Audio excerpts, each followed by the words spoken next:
Zdravím a vítej u nabírajícího videa do debilové SRO. Mé jméno je Tom, ale můžeš mi říkat Tomáš.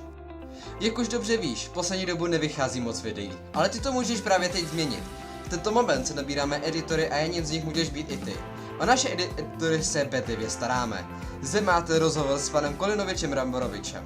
Takže, pane Kolin, jak se vám líbí práce?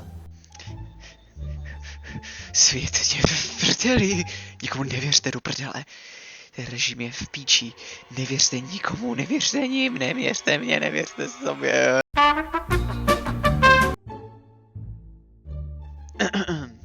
Takže tato práce je velmi lukrativní a jsem tu velmi spokojen.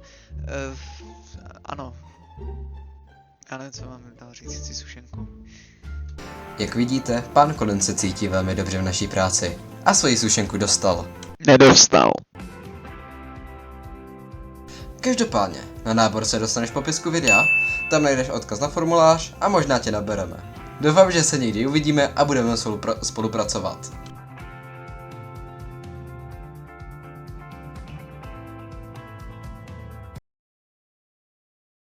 Zikmund!